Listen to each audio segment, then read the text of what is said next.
Okay. Sorry, I was, expressing myself out loud as I was doing this. So, hello, Internet family. This is Anjanette Potter, also known as Adam's Rib, and you are listening to Mondays Live at Midnight. I decided to change the name once again. And this is the day after. So, last night I was busy running errands. I had rehearsal with the vocal chorus. So I'm still doing the music thing. And I went and got my mother afterwards and, had to take her around. I didn't get to see The Voice last night. I think I may watch it. I was looking at the app and it looks like they're down to 1 day a week now. So I have to get on my Roku device and watch it from there. So I am learning that I have pretty good taste in artists. And I had said this a while back because most of the people that I'm a fan of are still in their respective fields some 30, 40 years later. And I can remember when many of these people were first starting out. So I'm looking at my team now, and most of the people that are on my team, which some of them are gonna be dropped within 9 days, they said. So most of the people that are on my team are still on my team, and I'm talking like 40, 50 days. So I still have a lot of them, which makes me feel good. I'm like, shoot, I could hire myself out to some of these record labels and be a talent scout. But as it is, I'm still vlogging. So I was talking about because some recent events that I have been through lately with a local church. And some of it I feel like has its roots in colorism, some of it classism. And I always think it's interesting when people get to that point where they want to tell somebody else or dictate to somebody else how far they can go in life. And none of the alternatives that they are offering you is even anything close to what you want to do. You have to, as much as I hate to say this, I love myself black and I love other black people. But I am learning with our people even, you have to watch because some of our people are agents of white supremacy. Okay? They keep you down. Okay? One of the most life-changing books that I read in my youth when I was like really, other than the Bible, was the autobiography of Malcolm X.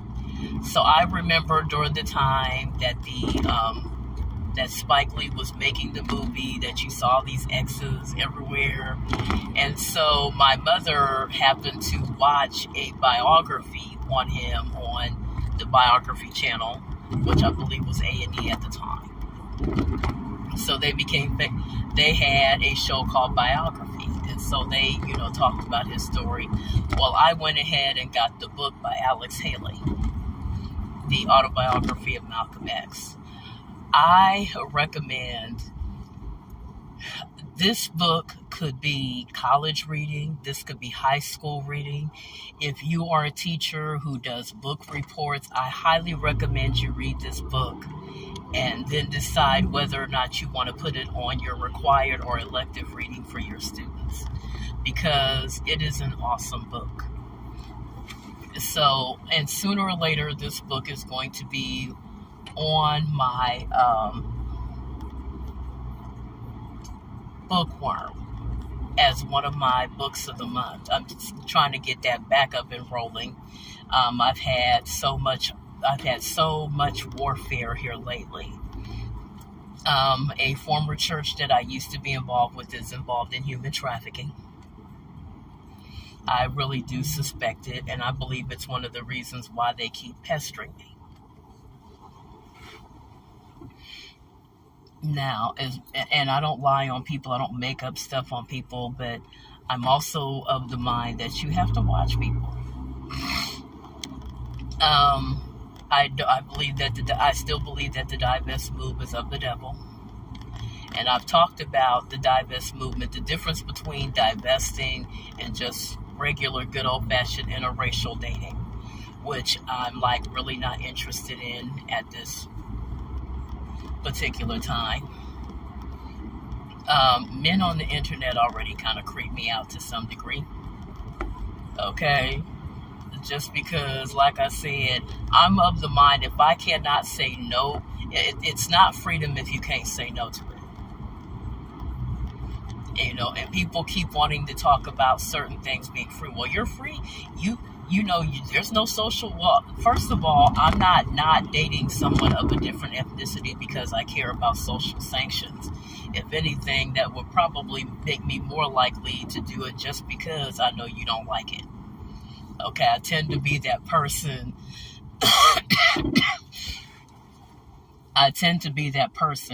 If you don't like that I'm saving sex for marriage and you keep having a running commentary on it, then I'm going to be more likely to keep my legs closed just simply because I know it's something you don't like. And I believe you need to be minding your own business and worry about what you're doing with your own private parts and quit worrying about what I'm doing with mine. So that's one of the reasons why I became even more determined to say sex for marriage is because I don't like being bullied. I don't like being pushed around. If I've already told you that I don't want to sleep with you, then go find another woman to bother.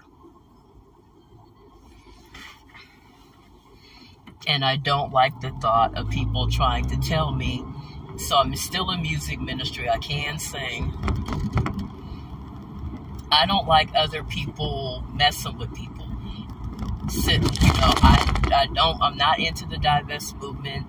I don't believe that you as a black person how are you going to accomplish anything if you're divesting yourself from your own people?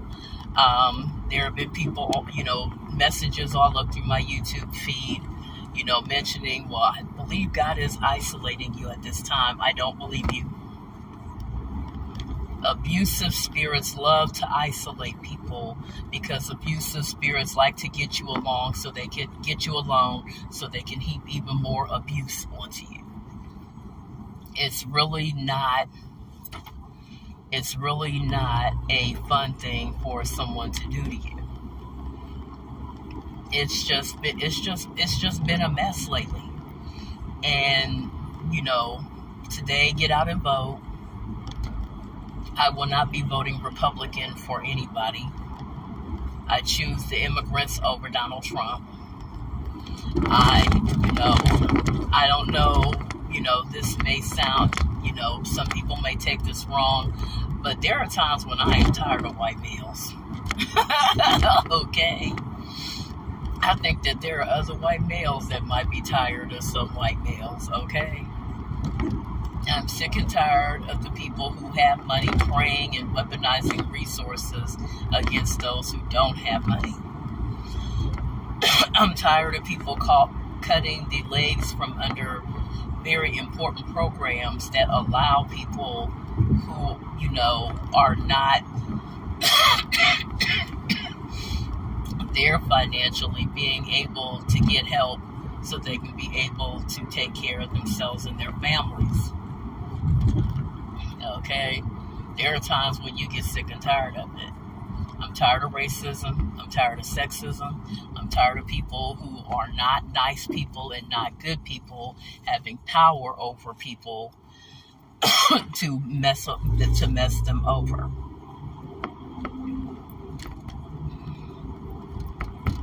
I've had enough.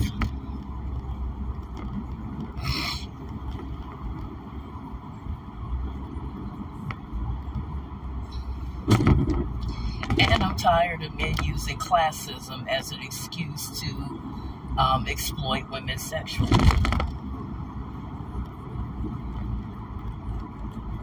You know when you're not right.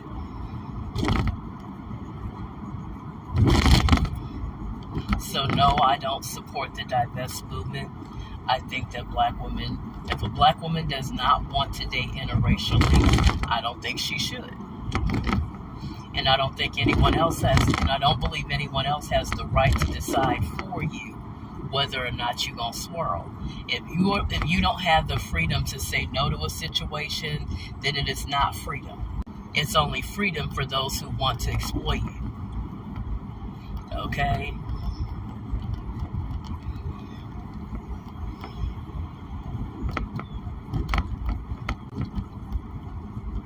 So I'm still believing for the things that I believe to take off.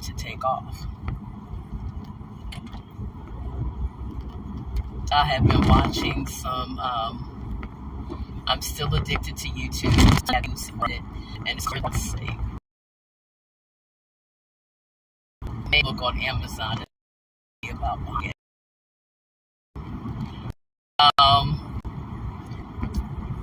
I'm not going to mention the ending. The ending is very interesting because, number one, and I wish that movie studios and directors would pay very close attention to how they end a movie, because we can tell when you are now getting to the end of it and you decide to, rather than thoughtfully, using a little more detail to the ending. It wasn't a bad ending. It was just an interesting ending. The one thing I kind of like about endings like this is because it's not fairy tale ending. It's just more or less like how you think about the ending. Depends on how you about a whole lot of other factors, especially when it comes to the other factors, the other things that